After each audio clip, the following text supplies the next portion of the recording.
హరి వెనకరా, హరి హరి ప్లీజ్ హరి వెనకరా బాబు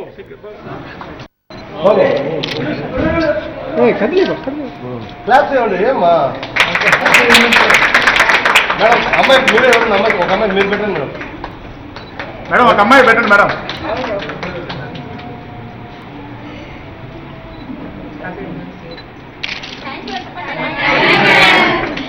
చిన్న మీరు తీసుకోండి, మేడం పెట్టండి. చిన్న తీసుకోండి, మేడం పెట్టండి.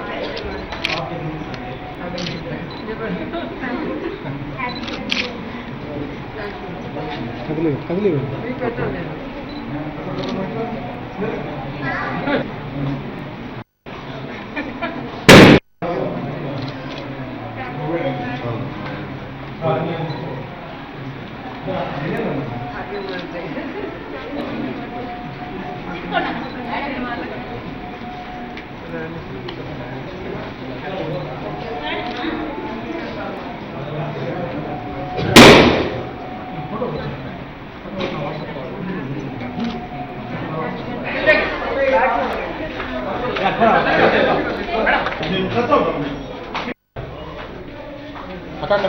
అక్కడ దగ్గర జరుగు బాబు.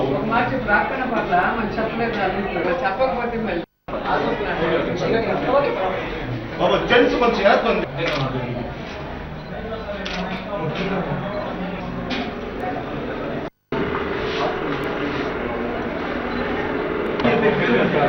ఓకేనా?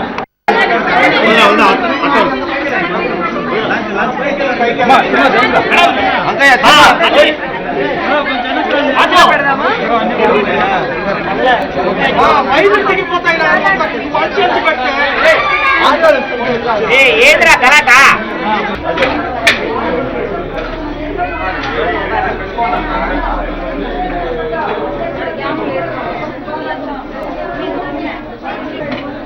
పైన పెట్టుకుంటే ఇంకా బాగుంది.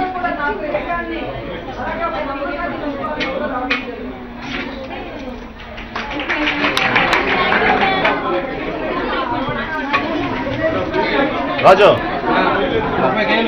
ఓకేగా? నేను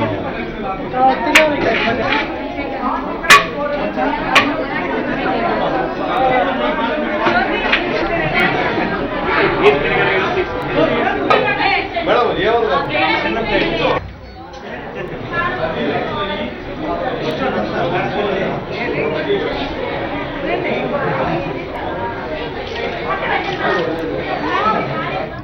ఈరోజు మహిళా దినోత్సవం. సో మహిళలతో హ్యాపీగా గడపాలనుకున్నాను. ముఖ్యంగా ఇక్కడ ఎస్సీ సంక్షేమ హాస్టల్ 135 మంది 150 మంది దాకా ఉన్నారు. పిల్లలు అందరూ నేను చూడాలనుకుంటున్నారని చెప్తే చాలా సంతోషంగా అనిపించింది. ఎప్పుడూ కూడా వృద్ధాశ్రమాలు, అనాథాశ్రమాలు అలా వెళ్ళి అలవాటే, కానీ బర్త్డేలకి వాటికి ఫంక్షన్స్కి అంటే మొదటి నుంచి అవి చేయటం మాకు అలవాటు ఉంది, పిల్లలకి, నాకు, మా భర్తకి. సో ఈసారి విమెన్స్ డే రోజు పిల్లలందరికీ కూడా మోటివేట్ చేయడానికి ఒక మంచి అవకాశం అనుకున్నాను. ఎందుకంటే ఈ పిల్లలందరూ కూడా పేదవాళ్ళు, కష్టపడి చదువుకొని పైకి రావాలనుకున్న వాళ్ళు, కానీ ఎక్కువ కష్టాలు వచ్చేటప్పుడు అవి తట్టుకోలేక భయపడి పారిపోతున్నారు. సో సక్సెస్ఫుల్ ఉన్న ఏ విమెన్ అయినా కూడా కష్టాన్ని, అవమానాన్ని తట్టుకుంటేనే ఆ సక్సెస్ఫుల్ ప్లేస్కి వెళ్తారన్నది వీళ్ళకి తెలియదు. సో నాలాంటి వాళ్ళు రోల్ మోడల్గా ఒక హీరోయిన్గా ఇష్టపడతారు, పొలిటికల్గా ఇష్టపడచ్చు, సో ఒక మదర్గా ఇష్టపడచ్చు. సో అన్నీ నచ్చిన వాళ్ళకి రమ్మన్నారు కాబట్టి వాళ్ళకి కూడా ఒక ఇన్స్పిరేషన్గా, వాళ్ళకి ఎలా ఉంటుంది లైఫ్, ఒక ఆడపిల్ల ఎలా ఎదుర్కోవాలి అని చెప్పడానికి ఇది ఒక మంచి అవకాశంగా నేను వచ్చాను. మహిళా దినోత్సవం సందర్భంగా ప్రతి ఒక్కరూ మహిళ గురించి చాలా గొప్పగా చెప్తున్నారు, కానీ కంటిన్యూస్గా దాడులు జరుగుతున్నాయి, అవమానాలు జరుగుతున్నాయి. ఎట్లా మనకి చూడాలా? అదే బాధాకరం అండి. మహిళల మీద ఎంత వివక్షత చూపుతున్నా కూడా చారిత్రక విజయాలు మొత్తం వాళ్లే సాధిస్తున్నారు. ఈరోజు ఒలింపిక్స్లో మెడల్స్ తీసుకొచ్చి మన భారతదేశానికి ప్రపంచ దేశాల్లో గుర్తింపు తీసుకొచ్చింది కూడా మహిళలే.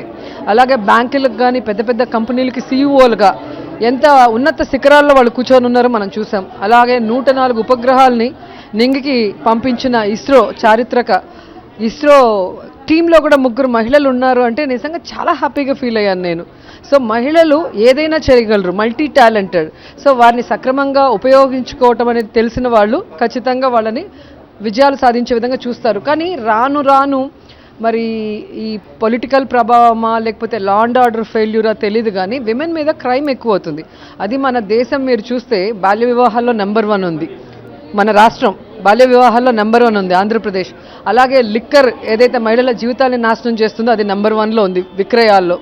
అలాగే మానభంగాలు, అలాగే గృహ హింస, ఇవన్నీ కూడా పెరిగిపోతున్నాయి. అంటే చట్టాలు ఉన్నాయి కానీ వాటి అమలులో లోపాలు ఉండటం వల్ల ఆ చట్టాల వెనక నేరస్తులు ఏ విధంగా మరి ఆడపిల్లల జీవితాలతో చెలగాటమాడుతున్నారు. మనం రిషితేశ్వరి కానీ వనజాక్షి కానీ నారాయణ కాలేజీలో స్పష్టంగా చెప్తున్నారు, హృదయశ్రీ వనజాక్షి విషయం స్పష్టంగా చెప్తున్నారు. అయితే శాసనాలు చేస్తున్న ప్రభుత్వాలే, అధికార పార్టీ ఎమ్మెల్యేలే మహిళా అధికారుల తీరును ఏ విధంగా చూస్తారు, వివరిస్తుంది?